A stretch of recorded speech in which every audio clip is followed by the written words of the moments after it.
Hey, it's Coach Justin from Ultimate Baseball Training, and in this video, let's talk about 5 reasons why you might be hitting too many rollover ground balls.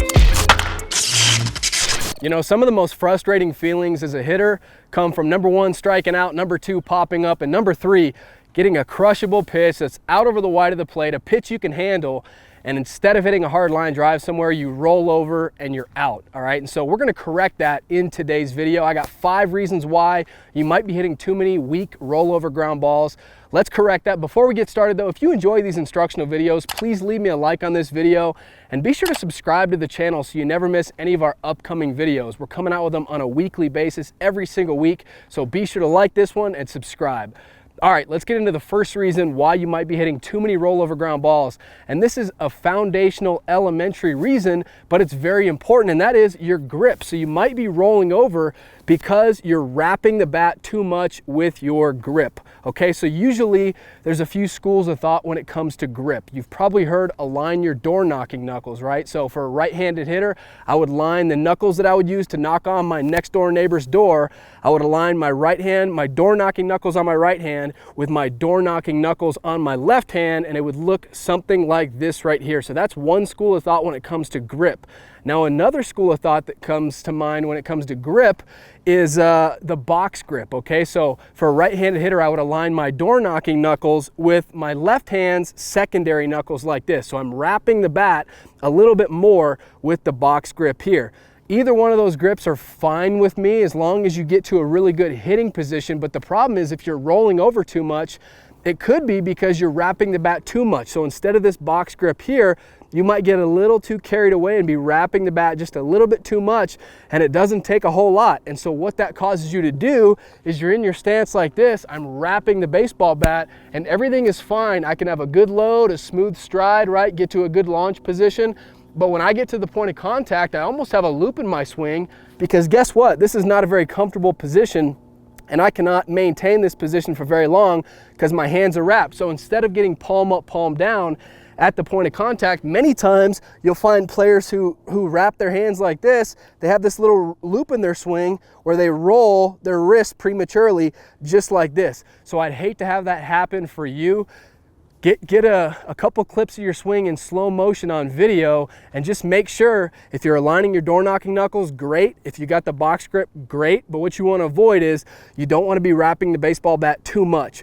For me personally, the box grip feels a little bit uncomfortable. It feels like I'm wrapping the bat too much. So I like to split the difference between those two grips, between the aligning your door knocking knuckles and between the box grip. That gives me a good, comfortable grip where I feel like the bat is out in my fingers a little bit more, where I've got maximum bat control and maximum bat speed. The second reason that you might be rolling over, and this is probably the most common reason, is simply because your bat is coming off plane too quickly.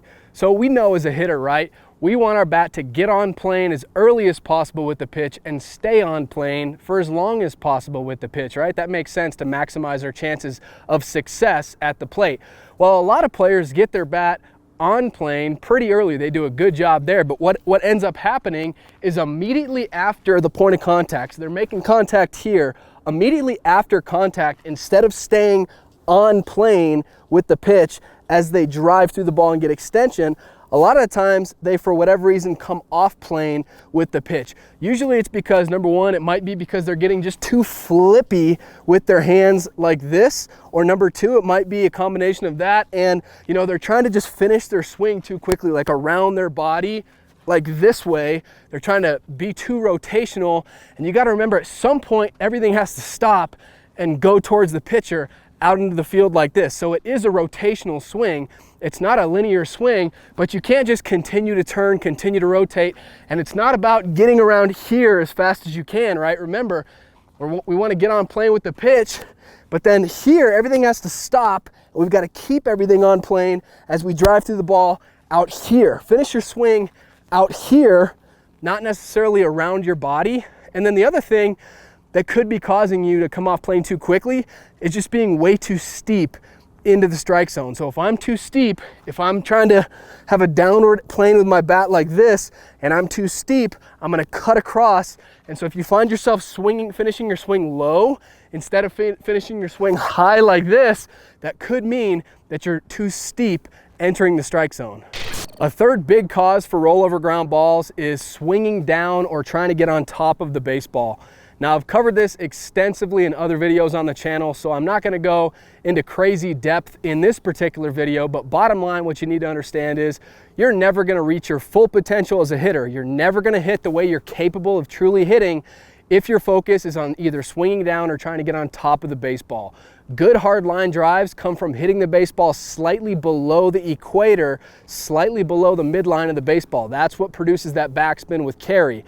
And if you swing down, your margin of error is so small that even if you hit the baseball, which, you know, your bat's not on plane for a very long period of time, but even if you hit the baseball, chances are you're going to either beat it into the ground, a rollover ground ball, or you're going to pop it up in the infield, pop it up to the catcher. So you don't want to get on top.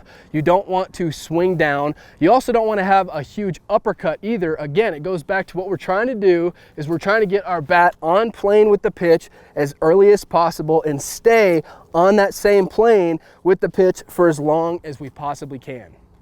A fourth reason why you might be hitting too many rollovers, this one's a little bit less common, but it's still important to check. So again, get some video yourself and make sure you're not doing this, but that is just standing up in your swing instead of staying down. So what I mean by that is we obviously go into our load and our stride, and what I always teach is your front foot, you want to land with your front foot slightly open and you want to land on the ball of your foot. We don't want to land flat-footed. Obviously, we don't want to land on our toe. We certainly don't want to land on our heel, right? We want to land on the ball of our foot. So we load, we have a nice, smooth, controlled load. We stride, we land with our front foot slightly open about 45 degrees on the ball of our foot. And then the rotational part of our swing, it really starts when my front heel plants. When my front heel hits the ground, then what I want to do, I load, I stride. When my front heel plants, that's when I want to rotate around my axis like I was a globe with a rod sticking in it, right? Like a globe in a classroom. Imagine that, and how the globe just spins around that rod. Well, same sort of thing here, okay? So I load and I stride, and as soon as my front foot plants, my front heel plants, imagine that rod going through my head, going through the ground, and my job is to sit and turn around that axis. But I've got to do a good job of staying down as I turn instead of as I turn, you know, coming up. If I come up like this at contact, again, less common, but if I come up like that, chances are I'm going to hit the top of the baseball. Where's that ball going to go? It's going to go on the ground, okay? So remember, the rotational part of the swing starts when that front heel drops, and at that point you want to turn, you want to rotate around that axis, sit and turn. All right, the fifth and final reason I want to cover in this video is you're getting disconnected too quickly, okay? I always talk about the importance as a hitter of you want to stay connected. You want to keep everything in tight to your body.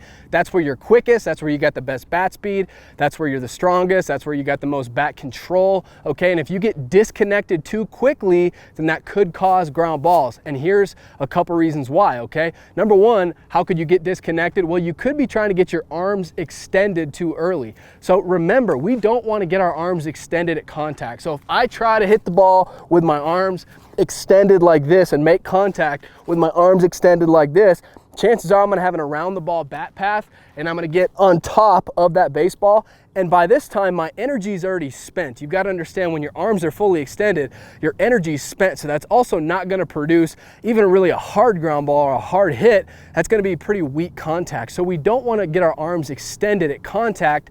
That happens well after contact. So at the point of contact, we want to be in here like this. We want to be connected at the point of contact here, connected here, and then disconnect as you drive through the ball and get extension.